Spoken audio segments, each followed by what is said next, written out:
मुख्यमंत्री पुष्कर सिंह धामी ने दैव संस्कृति विश्वविद्यालय में the Indian AI summit AI faith and future को संबोधित किया। मुख्यमंत्री पुष्कर सिंह धामी ने कहा कि मैं उनके समक्ष ये कहना चाहूंगा कि इस वर्ष चाहे उत्तराखंड हो, हिमाचल प्रदेश, जम्मू कश्मीर या अरुणाचल प्रदेश सहित संपूर्ण हिमालयी क्षेत्र अनेक आपदाएं आई हैं। ये स्पष्ट रूप से इंगित करता है कि ऐसी घटनाएं मानव निर्मित नहीं बल्कि प्राकृतिक आपदाएं हैं। इसलिए समय की मांग है कि एक वैज्ञानिक प्रौद्योगिकी आधारित प्रणाली स्थापित की जाए। यद्यपि हम आपदाओं को रोक नहीं सकते, लेकिन पूर्व चेतावनी और पूर्वानुमान प्रणालियों के साथ हम जीवन की हानि को कम कर सकते हैं और विनाश के पैमाने को भी कम कर सकते हैं।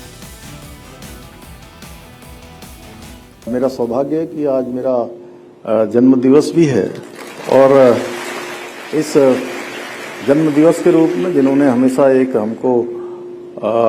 अभिभावक के रूप में कहूँ, चूँकि हमारे काफ़ी लंबे समय से उनका मार्गदर्शन मुझे मिलता रहा, जिन्होंने भारतीय लोकतंत्र की गरिमा को नई ऊंचाइयों तक पहुंचाने वाले हमारे आदरणीय अध्यक्ष श्री ओम बिरला जी के सानिध्य में इस विराट सम्मेलन में आप सबके बीच में उपस्थित होने का सौभाग्य प्राप्त हो रहा है। मैं समस्त प्रदेशवासियों की तरफ से आदरणीय ओम बिरला जी का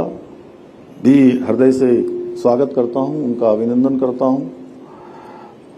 आध्यात्मिकता और विज्ञान के बीच समन्वय स्थापित करने के उद्देश्य से आयोजित इस ऐतिहासिक अंतर्राष्ट्रीय एआई सम्मेलन का आयोजन करने के लिए मैं देव संस्कृति विश्वविद्यालय और डॉक्टर चिन्मया पांडे जी को बहुत उनका आभार व्यक्त करता हूं कि देवभूमि उत्तराखंड में उन्होंने इस सम्मेलन का आयोजन किया, जो देश और दुनिया की इस समय एक आवश्यकता है। जैसा कि आप सभी को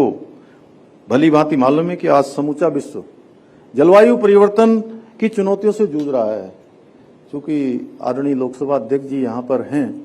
तो मैं जरूर उनके समक्ष कहना चाहता हूँ कि इस वर्ष हमको राज्य के अंदर, उत्तराखंड के अंदर, या मैं कहूँ पूरे हिमालयन रीजन में,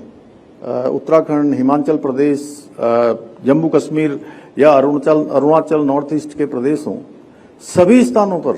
पहले लोग कहते थे कि अत्याधुनिक अगर कहीं निर्माण हो रहा है तो वहां पर आपदाएं आ रही हैं। लेकिन मैं आपको बताऊं कि जितनी भी आपदाएं राज्य के अंदर घटित हुई हैं, मैं लगभग सभी स्थानों पर पहुंचा हूं और मैंने देखा है कि कहीं कोई निर्माण कार्य कुछ नहीं हुआ है। जैसे मैं अगर आपको धराली की बात करूं तो कोई ऐसा बहुत विशेष वहां पर कोई लोहा, कंक्रीट, सीमेंट का बहुत बड़ा जमावड़ा या बहुत बड़ा वहां पर कोई निर्माण कार्य हो, ऐसा नहीं है। इसी प्रकार से पौड़ी जनपद के भरसार क्षेत्र से आगे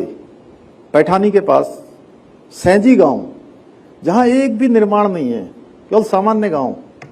वहां पर एक ही गांव में 22 स्थानों पर बादल फट जाता है।